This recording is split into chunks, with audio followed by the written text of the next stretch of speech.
Hi everyone, welcome back to the Murder Tapes podcast, episode 9. This week has been very interesting. My classes started and then there was a snowstorm, my car stopped working, and it's just been very chaotic. I have been freezing every single day for the past week and a half, and it's only going to get colder, so I'm definitely not looking forward to that. But I am looking forward to this weekend because it is one of my closest friends, Selena's birthday, so we're going to go out for dinner and have some drinks. But I hope you guys had a great week, especially if you just started classes.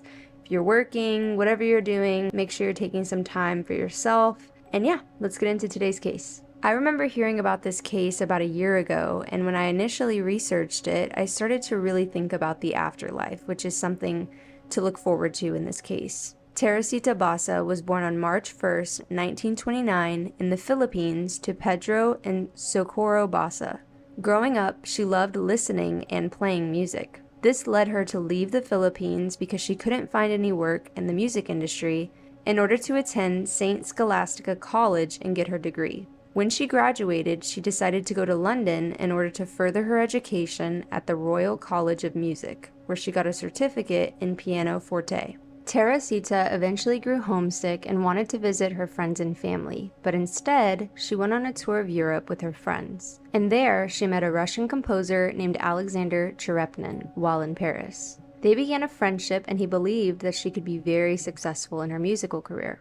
Alexander and his wife actually taught at DePaul University and told her that she was more than welcome to go see them at any time. Fast forward to the summer of 1957, she decided to enroll in Indiana University through the Foreign Exchange Visitors Program.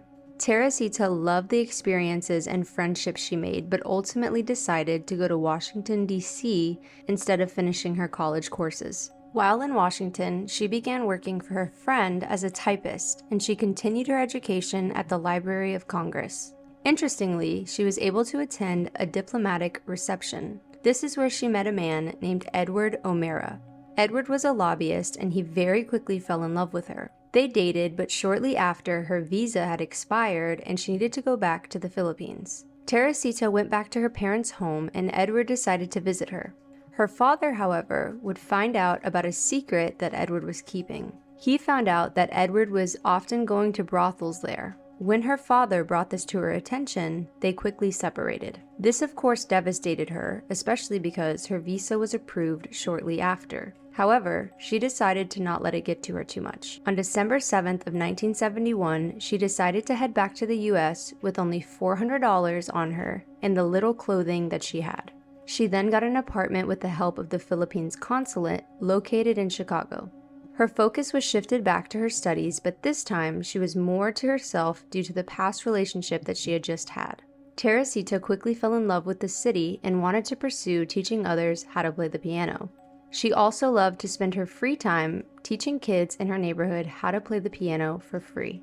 Unfortunately, just like the other time she tried to pursue this type of work, she had a hard time finding anything due to all of the other popular pianists in the area.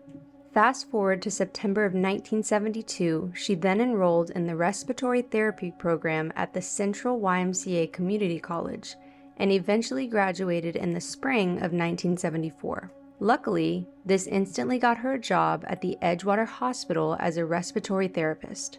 In September of that year, she was able to afford a bigger apartment with a piano like she had always wanted. Teresita began to feel like her life was finally coming together after all the work that she had accomplished. She was beginning to speak to more people and make new friends and really began opening up.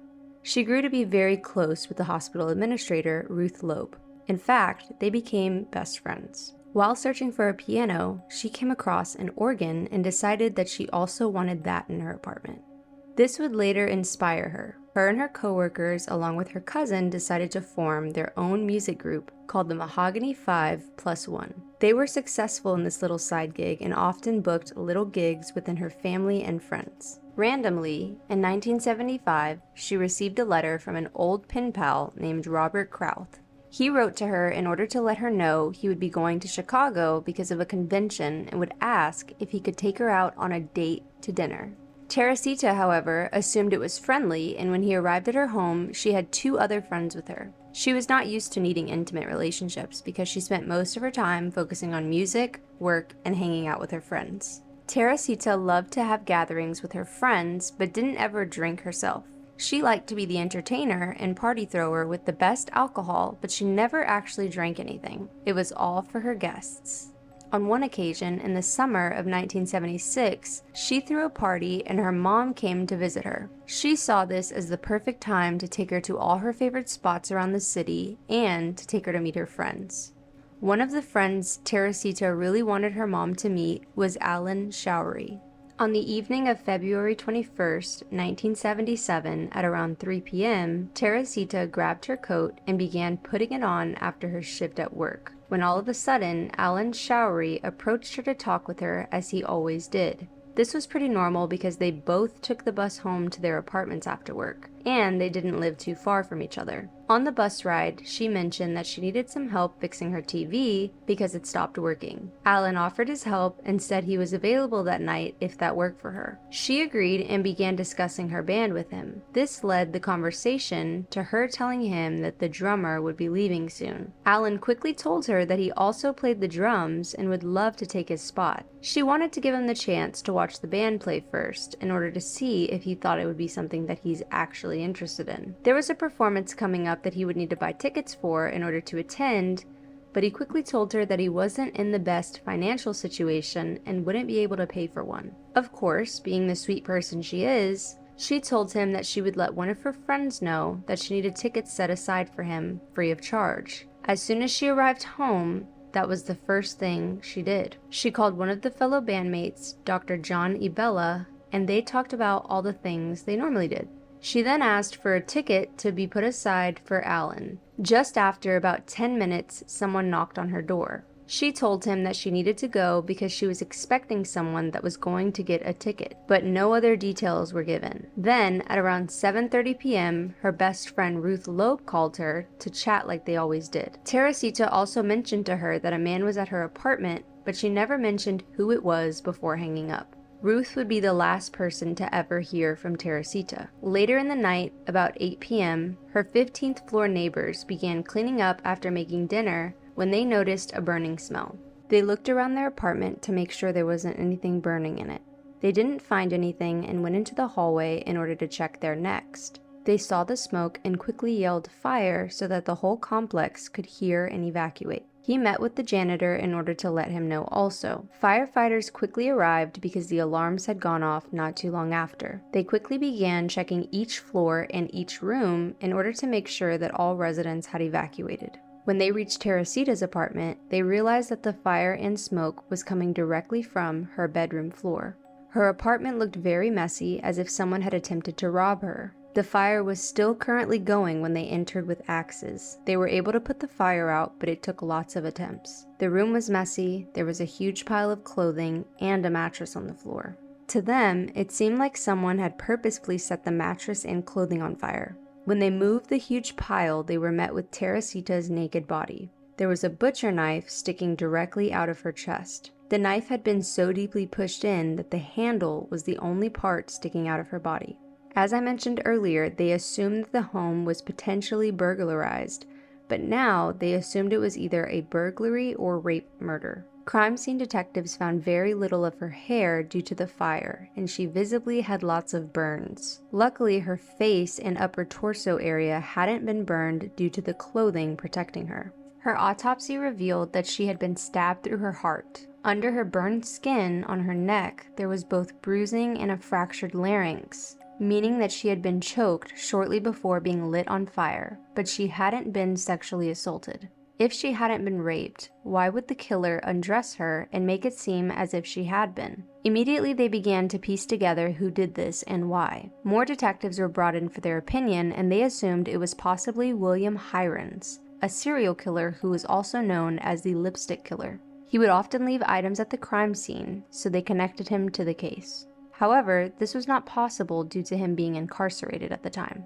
They had to keep investigating in order to come up with another answer. Their first focus was the entryway. If this was a burglary, it would have been made obvious by the front door. Intruders typically pick locks or break a piece of the lock in order to force themselves in. However, there were 3 locks on the door and none of them seemed to be tampered with. This meant that she was either followed in her home, she forgot to lock the door, or her killer was someone she knew. They decided to keep looking and made their way to her bedroom. As I mentioned earlier, it was messy, but after getting a better look at it, they noticed that drawers were pulled out. Her stuff seemed like it was gone through, and jewelry boxes were scattered around her floor. After investigating her room, they checked the living room once more and noticed it too was also ransacked, similarly to her bedroom.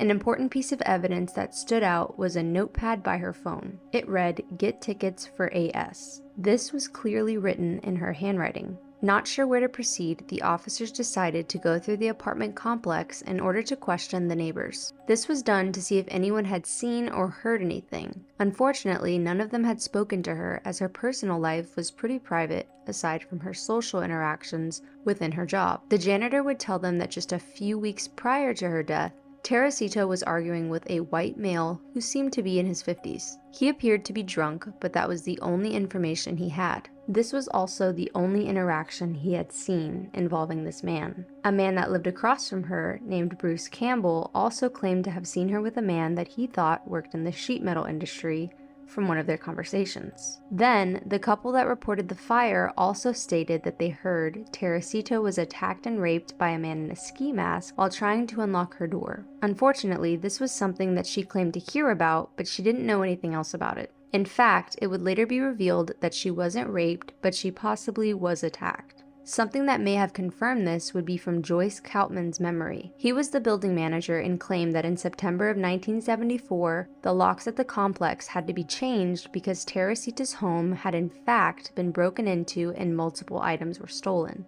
Joseph Stahula was the detective that was assigned the case. He too searched the apartment in order to do his own investigation. Something that caught his eye was in the kitchen. When he entered, he noticed a cutting board. It seemed as if someone had been cutting some tomatoes, lettuce, and meat. The only thing missing was the knife, which would later be confirmed to be the one in Teresita's chest. This leaves a very eerie feeling in the case, because she was more than likely making food seconds before she was killed. The next thing he found was some loose cash totaling to around $30 in her address book. This was the perfect find because she had contact information for everyone she knew in this book. Maybe they would be able to find someone with the initials AS. They began calling people in the book in order to ask if anyone had information about what could have happened to her on that night. They would soon reach Richard Pizzotti and Ray King. These two men were the ones I mentioned a little earlier in the story, the ones that she invited on her dinner date with Robert Krauth because she assumed it was a friendly dinner. All they could tell the detectives was that she was a sweet woman that had lots of friends, but she was never in a relationship. They then called her best friend Ruth Loeb, as she had been the last person Teresita talked to that night. The only information that she could provide was that they had their normal conversation, planned their weekly lunch together, and eventually Teresita told her she had to go because she had a man over, as I mentioned earlier in the case. This was very helpful information because they now know that Teresita knew her killer and let him into her apartment. The only problem was that she knew lots of people and no one knew anything, which made the case eventually just another unsolved case in a cabinet. Then, something interesting happens. There was a 39-year-old woman named Remy Chua that only met Teresita once and not formally, just in passing. While her fellow co-workers and her husband grew concerned when she began diving into Teresita's case. She was oddly interested in the case, and it all happened very randomly. In fact, co-workers would later say that lots of strange things began happening. She knew things that even Teresita's closest friends didn't know. On one occasion, while she was on break, completely alone, she could be seen jumping and leaving the room as if something was in there with her. This startled her co-workers, and they decided to look and see if there was anyone in there, but it was completely empty. They knew something serious was going on because she even went home after instead of finishing her shift. What her coworkers didn't know was that she had begun to fall asleep while on break when she felt as if she needed to open her eyes. When she did, she saw Teresita Basa directly in front of her. She was staring at her, which caused her to quickly leave. She decided to tell her husband about the experience. It's important to note the type of personality that Remy had. For example, she didn't have tons of friends like Teresita. She didn't care for the piano, and she didn't talk to most of her coworkers. However, after this incident, she began talking a lot about the piano, how much she enjoyed having people over, etc. But all of these things were out of character for her. In fact, this made everyone around her quite scared and angry. It's as if she was taken over by Teresita, but to them, it seemed like she may have been trying to make fun of the situation, and they decided to report her to the hospital supervisor, Ted Ellis. When Remy became aware of the situation, she also spoke with her supervisor to tell him that she felt the work environment was hateful and uncomfortable. Unfortunately, after trying to explain to him multiple times that she wasn't trying to impersonate Teresita, she was fired. When she arrived back home, she sat down to process what happened. She was with her husband in their living room when she began to fall asleep, and then just minutes later, she randomly stood up and went to their bedroom without saying anything. Her husband decided to check on her because this was unusual, and she never came back to the living room. When he got into the room, he saw her laying on the bed with her eyes wide open. He tried to talk to her, but she wouldn't respond. She then began speaking in Tagalog,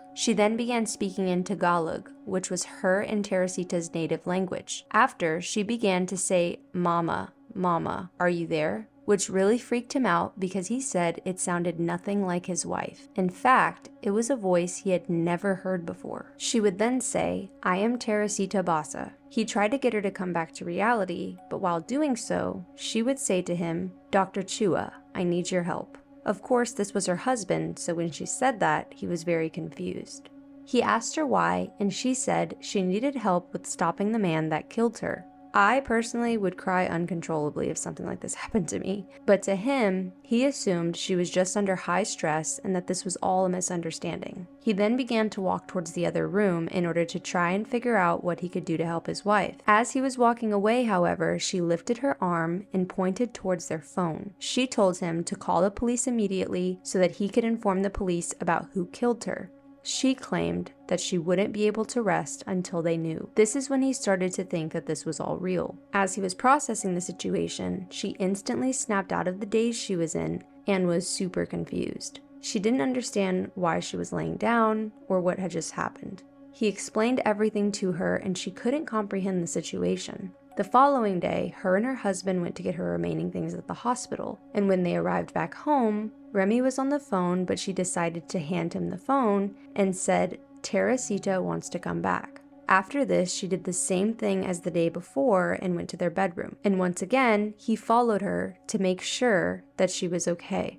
And this is when she proceeded to say, "I am Teresita Basa" once more. Although, this time, she would say that she was murdered by a man named Alan Chowry. She then went into detail and told him the man came to fix her TV, but soon after he arrived, he stabbed, choked, and stole jewelry from her. Following these details, she would continue saying that she needed him to go to the police. As you can imagine, he wasn't sure how to proceed with the situation. Would anyone believe him? Would cops think he's crazy? These were the questions running through his mind, until she offered proof. She told him that she could tell him all the pieces he stole from her. It included a cocktail pearl ring that her mother gave her and a pendant from the Philippines. The process would continue. She would randomly get up and go to the room and continue speaking about the murder, but would continue to snap out of it after a while. He needed to tell someone about the situation, so he decided to call a friend and explain. When he did, they called the police together, and Detective Floyd McKinney began working on the case. He quickly went to their home in order to interview the couple. They would mention to him that they should look into Alan. They would also tell him that he often went by Dr. Chowry,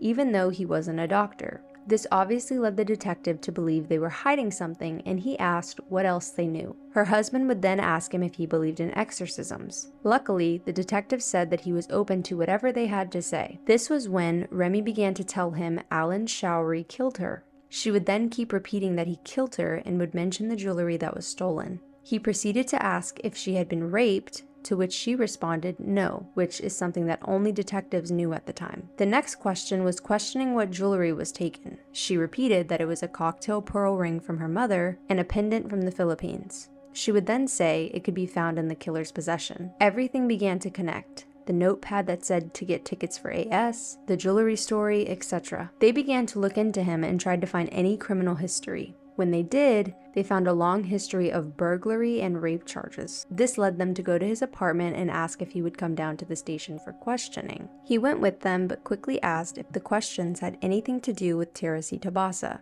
They had not told him anything prior. He willingly brought that question up on his own. He would then be asked about his relationship with her, to which he would respond that he occasionally rode the same bus home, they talked sometimes after work, and that they were really just simply friends. When they asked when he had last seen her, he said it had been quite a while, but detectives decided to tell him that his fingerprints were found at her apartment. This led him to change his story. He would then say that they took the same bus the day she was murdered, and that he was supposed to fix her TV, but didn't because he forgot and needed to fix his own TV. Alan also mentioned that he had a girlfriend, which sparked the conversation. The detectives were wondering if he may have given the jewelry he stole from Teresita to her after murdering her. The final step would be to search his apartment. When they arrived, they were met by his girlfriend, who would tell them that they didn't have any problems with their TV. This was red flag number 1. They then asked if she had a jewelry box, and when she said she did, they asked if they could look inside of it and see, and she of course said yes. They weren't sure what the missing jewelry pieces looked like, so they asked one of the guys Teresita had previously brought to her dinner date, and they couldn't find anything. But then all of a sudden, he noticed the girlfriend was wearing Teresita's ring. He quickly pointed this out, and the girlfriend said that Alan had given it to her as a late Christmas gift. She then gave it to him, and detectives took it to her family to confirm if it was hers or not. Her cousin would verify it was the ring her mom had given her.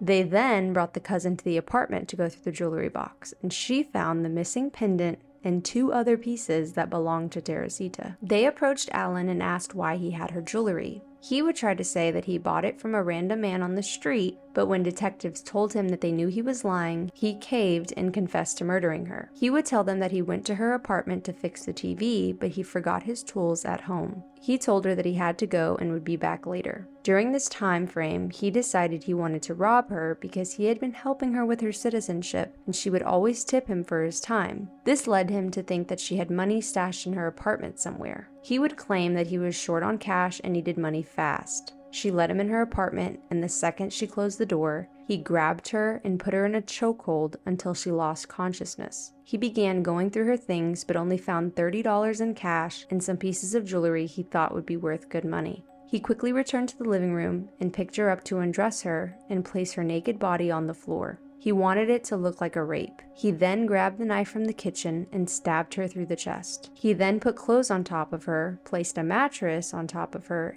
and a paper bag so that he could light it on fire before returning home. Now that they had evidence and a confession, they needed to figure out how to go about this legally. How could they explain to a jury and a judge that a woman resembling Teresita's voice gave all the details correctly and led them to find the person that murdered her? Luckily, everyone believed the couple after being presented with all of the evidence, and on February 23, 1979, he was convicted and found guilty of murder, arson, and robbery. He was sentenced to 4 years for each crime, totaling in 14 years altogether, and they were to be served concurrently. He only ended up serving 4 years, however, after being paroled. Can you believe that this monster was released after this horrible murder, and that he went on to live his life until dying years later? I mentioned this in the beginning of the episode, but this case really shocked me when I heard about it. I really started to do more research on the afterlife, and you just have to wonder if Teresita haunted him or messed with him in any way throughout the rest of his life. I know I would. It's so incredible to me that she was able to solve her own murder, but it is so sad that this happened to her.